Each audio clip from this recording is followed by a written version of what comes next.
Alright, so we got anywhere program. This is going to be Monday's training session, or you can just put this wherever you want. Just go to Monday, find this one. You can put this on Tuesday, wherever works best for your schedule. Big emphasis today is getting mobility. We're going to start off with some cars. We're going to transition into actually specifically hip external rotation, hip adduction, shoulder movements, and then we'll transition to the other side. About 30 minutes all in, looking for effort, safest, greatest, and when we make it through the end of this, we should have a little bit better mobility and the ability to move. We want to test and retest, see if we can squat better, hinge better, so we can get better movement. We do get back to training within the weight room. All right, so anywhere program, we're going to start off with some cars. First one we're going to do is a neck car. We're looking to bring the chin down, look over the shoulder, drop the ear to shoulder, make the circle as big as you can, drop that chin, and then through. That would be one rep, and we'll repeat going to the opposite side. Find that safest, greatest range of motion that you feel most comfortable with. We're going to move that down next to your spine. So stay in movement. We're going to bring it down, flex forward, rotate, laterally flex, rotate through, rotate, and then back to the start. Repeat going the other way, or you can go 3 in a row. Find your safest, greatest effort. Next drill. Scapular car, arms directly out front, chin tucked. We're going to say a big Q, lock the joint above and below. So my head is still, my hips are still. You're thinking, bring your shoulder blades down, retract, elevate, push forward, and then retract again. All right, that would be one rep in the one direction, and then we'll just reverse that direction, same thing. Big conscious focus on keeping the head still and the hips still.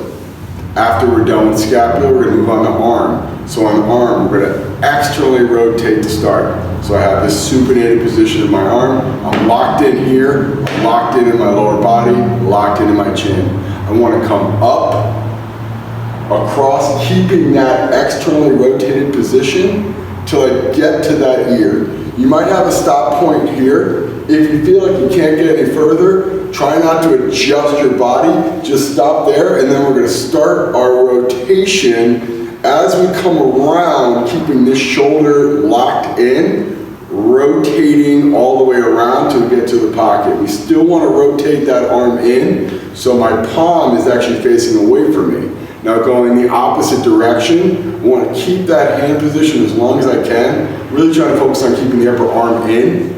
Once I get to the point where I feel a block, start unraveling, and we're going to come back around, control, feel every particular part of that shoulder as I move through a 360-degree sphere. That will be one rep. We're going to do 3 and then switch to the other side. Next drill, we'll do this bilaterally, elbow cars. Start off in a supinated position, so I'm holding some soup in my hands, rotating my thumbs away. I want to flex. When I get to the top where I'm crushing my bicep, I want to rotate in and then extend.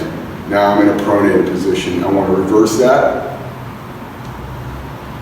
back around. That would be one rep. We're going to go 3. We're going to go on to wrist cars next. The biggest thing on wrist cars is locking in that joint above, right? So that forearm needs to be stuck in cement. I can't move it. It's going to want to dump, fight that urge. If you're struggling, you can just trap one arm. For here, we can just do simultaneously. So point your fingers down, point your pinkies in, start rotating around, and then we're going to come the opposite direction. So those will be the cars for the upper body. Find something stable to grab onto. We'll go on to hip next. On hip, imaginary cylinder right here, wall, pole, couch, whatever you got necessary around you. We're going to bring that knee up as high as I can. We're breaking that plane without changing my body position. From here, we're going to externally rotate, abduct, keeping that sternum, belly button pointed straight ahead. Rotate that leg in, and then we start pushing the knee back. On the way back, it's about keeping that same orientation of my sternum and my belly button. Bring it up, start to unravel, keep unraveling until I get all the way through, and then bring that foot down. That would be 1 complete rep, 3, and then we'll switch shots. If at any point you feel like you want to add a couple reps because it's a little tight, been sitting on the couch all day, and want to get a little bit more hip cards, by all means do it. 3 to 5 reps is what the range is, 3 on the low end, 5 on the high end. You can even go upwards to 10 if you really want to get some extra work in that area. We're going to transition to the ground. Knee, we're going to trap the upper leg. Now if you have massive biceps, which is the goal obviously, you can lower your guard. We're going to go here. Big goal is just locking in that upper leg so that joint above does not move. Right? So we're going to rotate that shin out, extend, rotate that shin in, down, and then we're going to reverse that direction, rotate the other way. You'll notice you don't have a ton of rotation. That's completely fine. That's what we're looking for, is to get a little bit there so that knee tracks a little bit better. Final one is we're going to lower our guard and go on to ankle. Rotate that foot around and then back around to the start. That'll be 1 complete rep. That should cover all the cars. Now, if you feel any pain, stop immediately. If you're feeling like you're limited in range, go to a comfortable range. The goal is just to articulate and move those joints through space without pain or restriction.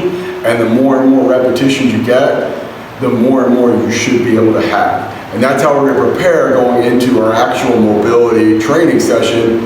No equipment necessary. We just want to get on the ground, find some space. We're going to move a little bit around, not a whole lot, so hopefully you don't need much more than in front of your couch. So the movement we're going to get into is a pails, rails, hip external rotation. We're going to set up in a 90-90 position. Now what we're looking to do is stress the tissues behind this front part of my leg up towards my hip, glute, right? So we're looking for that position. So I want to center myself over this leg, dump my body forward. You should feel that leg get a little bit heavier right here, right? From the knee all the way down to the shin, down to the foot. That's what we're looking for. If you feel like you can collapse a little bit more while still maintaining a good stretch position there, great. The goal though is eventually we're gonna lift this leg off the ground. So if I can't get any separation, might wanna pull back a little bit. Okay, so find that comfort zone. And we're gonna get a couple reps here. So if you feel like, hey, I have no idea what the hell's going on, I've never done anything like this before, that's completely fine. Over time, you'll start getting a little bit more familiarity. One of the things that we find with doing pails, rails, cars, all these different mobility drills is the repetition of it all is what really gets that feel. So we'll start spewing stuff out like, oh, you should feel the back of that glute, really get a good stretch. You might be thinking in the back, like, I don't feel it. Over time, eventually you'll start getting a better grasp of how to move your body into a position to get that stretch. For the most part though, it's just about finding a good safe position that's going to stretch somewhere in that general vicinity, and we're going to apply some sort of resistance, apply some sort of assistance, and getting a little bit more mobility, specifically external rotation. So on the pails, set yourself up in that good position, sternum lined up over that front leg, collapse a little bit, enough so if you had to, you could pick that leg up off the ground. When we're into this pails preparatory position, we're going to hold this stretch for 2 minutes. So however long that may feel for you is really determined about how comfortable you are in that position. You can talk, you can watch TV in front of you. We want to line ourselves up though so we get a good stretch position. When we're in this stretch position, normal breathing in through the nose, out through the mouth, trying to expand, just relaxing to that stretch. Once we're done with that 2 minutes, we're going to go into the PAILs. Now, PAILs is an acronym for Progressive Angular Isometric Loading, meaning that we're going to progress this angle or drive that foot to the ground, right? So this external rotator wants to externally rotate, let it, push. The problem would be is that ground below it is going to stop you. So we're pushing isometrically into a fixed object. That's kind of the beautiful part about this is we don't need equipment. We have the ground below us where we can use our body as some sort of a lever or fulcrum to drive into a fixed object like the ground. And that's where the resistance is going to come in. So set yourself up here. We're in a good position. You want to take a deep breath in. Now, if you were in one of our classes, you might hear a coach instruct 20, 40, 60, 80%. And that is a numerical value for the amount we're trying to rotate that leg into the ground. So when I say 20%, you're thinking, okay, I have about 100% capacity to drive this leg in there. Let's just say it's 100 pounds I can drive into this ground.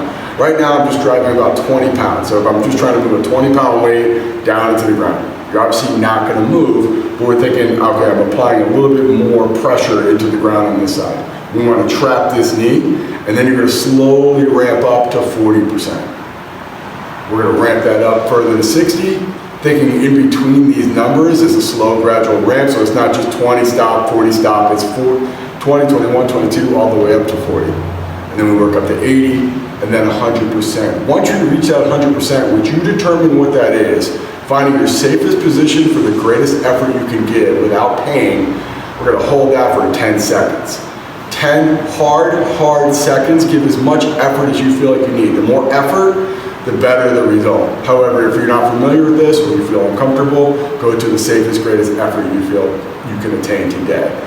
Off of that, we're going to go into our rails. Regressive angular isometric loading, meaning that we're going to lift away from the ground beneath us. So when we're here, this is where that part can I create separation. Trapping that knee, lift, pull that shin. So if I'm looking at not necessarily my foot, so I can do that, that's not necessarily getting that position of external rotation. We're actually trying to create separation from this knee all the way through that shin. So I want to lift as high as I can, hold for 10 seconds while trapping that knee and not change my body. Once I'm done with that 10 seconds, we should have some more available range of motion. So we want to collapse a little bit more, and we're going to prepare for actually another round for this. Hold this stretch for about 30 to 60 seconds, and then we're going to repeat into another pails, and then another rails. After we're done with that, just get a couple breaths, shake it out. When we're going to do this now, this is where the fun part comes in, is we're going to transition, right? So normally you don't need to change direction because it's just you and the iPad or your iPhone. We're going to go into a hip switch. On our hip switch, we're thinking we want to open while keeping this leg down as much as I can. Now, if you've never done this before, you might need a kickstand like such. If you feel like you got a good grasp here, you might be able to transition while your hands are up. Find whatever you can be successful with today. Find that resistance. Once you get some sort of comfort while you're transitioning, the goal is, can I keep my body in control as I transition from one side to the other. You'll notice when the reps start getting harder is when you start consciously pulling your body forward and trying to stay tall, and then move your hips around a torso that doesn't relatively move. We're going to go back and forth on this one 5 times. If you want to get a couple more reps because you didn't get a good feel for it the first couple times, by all means, please do so. When we're done with 5, we're actually going to transition to the middle for what we call the bear position. On bear, I'm going to get my heels just outside the edge of my knees. So sometimes people get here. We want to pull them out a little bit more. I want to rotate my toes down to the ground. And then I'm thinking pull my knees to the ground and getting a good stretch. On my body or my torso is pulled forward. And I'm going to apply a little bit of load through my elbows into my knees, and this is going to help with that stretch. So before, in that pails and rails for 90-90 hip external rotation, we collapse forward, we rotate it over, we were setting that stretch. We're doing that now by pulling my body forward, pulling my heels out wide, pushing down on my knees. Now this is stretching out, hopefully this area here, your adductor. So bear, sit, pails, rails, and adductor, we're looking now, instead of the ground, I'm going to drive my knees into my elbows. So setting my position, I can easily lean back or change some variable so I can bail on this abduction. We want to fight and hold that position as much as we can. Again, we're thinking we have to find some sort of way to get one mobility, get some good training effect. We can do that by leveraging isometrics with just our body weight. We just need to be disciplined in the positions that we have. So trap those elbows here. Our pails now is thinking going up against my fixed elbow, which is our imaginary ground, driving up, working 20, 40, 60, 80%, all the way to 100. Same concept, find your safest, greatest effort. Hold that for 10 seconds. After we're done with that, we transition to the ground. So hands are down off to the side, pushing down hard, setting that stretch position. Once I'm done with 10 on the rails, then I start going deeper into that stretch. We'll get another round of this. All right, so hold this stretch position for about a minute, go into another pails and rails, and then we'll transition to our next drill, which is actually a plantar rotation hover. So we're already set up in this position. I'm thinking I want to keep my body nice and tall. I got a good stretch in my adductor, some good work on that lower body. Now what we want to do is stress the shoulders a little bit. So we're going to start off with our arms behind. Now if you notice, I want to pull my body forward, pull my hands up, and when I transition, I want to pull my hands away, extend, start rotating, keep coming all the way around until I get to as far up and back as I possibly can. Now in the transition back, we want to go in that same direction just as we went up. And we'll go back and forth there 10 times. Nice and controlled. If we're thinking tempo, if we're familiar with the terminology or the nomenclature we use for tempo here, 3 up, 3 down, or 3 up, 3 up. After we're done with that, we'll go back into another hip switch. We'll have a little different hip structure now. Thinking getting a little bit more disciplined and setting up our torso position, slow and controlled. We're thinking we're the tortoise right now. We don't want to win the race by sprinting out. We want to go controlled at this point, create resistance by moving slowly. And then we're actually going to set up 90-90 in the opposite side. So, we're good? Yeah. Okay. So when we're looking now here, setting up our pails and rails again, rolling through that. You'll notice that I forgot to mention the passive range liftoff and actually the front side, so we're going to go through that now. Hopefully you get that message in time. If not, no worries, we'll get it the next time. Passive range liftoff, so just like we did in that rails, we're just going to do that deliberately now for 10 reps. So set up in as much of a stretch position as you can. We're going to lift that leg, hold for 3, 2, 1, parachute down, reset, deep breath in, pack the air down, create tension, lift up again, 3, 2, 1, and then parachute back down. Once we're done with that final pails and rails and then passive range liftoff and hip external rotation, that will complete technically the strength training. Strongly encourage this period of time to utilize that little extra time that you might have that you normally do for commute or transition to get your breathing in. You'll see at the end of every anywhere program that we have 90-90 breathing. I feel like this is a pretty universal position to breathe in for most people. There's a whole thought of like how you're oriented and how we take air in and how we expel air out, and what's the most efficient position to do so. We think 90-90 is pretty generally a safe position to get really good work in breathing. And when we're thinking about breathing, we're thinking of a couple things. One, obviously we want to get into a rested and relaxed position. We want to get that other nervous system, the parasympathetic, right? That rest and digest, especially in these times. But the other side of it too is the more we can control our breathing, the higher the potential we have for mobility, stability, force, velocity, capacity. We do breath more than anything else. It doesn't matter if you're in here for 12 hours straight squatting. If you notice, you're going to breathe for the other 12 hours guaranteed. So we have to master the control of respiration before we do anything else. So when we go to a 90-90 breath, think about it, yes, there is a component we want you to relax, we want you to get into a breathing state and use it as meditation and use it as a period to completely detach from everything that's going on. But we also want to have that hidden agenda of like, there's a benefit here that if we can leverage in some way, we'll have transference to when we do have the opportunity to get back in to control it. So find something like a bench, find something like a couch, find something like a chair. We're going to set up. I got my imaginary chair, so I'm mine right now. Bend my knees at 90 degrees, put my heels on there. I want to rest my hands on the bottom part of my ribs. Left hand stays here, right hand goes over. Now in this position, I want to breathe in through my nose, blow out through my mouth like I'm blowing through an imaginary straw or balloon. If you have a straw or balloon, please use it forcefully. Now what we're looking to do is get all of the air out of our lungs, so push, push, push, push. I guarantee you have more air to push out. That roughly should take about 30 to 45 minutes, depending on how much you want to get reps in. really all the other stuff in. I fully get there's a lot of moving parts going on right now, and really appreciate you guys going through this with us. Any questions, send us a message on Instagram, send us a direct message on our actual website or our email. We'll be more than happy to help, and we just want to make sure this is a great training period for you guys, so when we get back to work, we have all this great work in the meantime.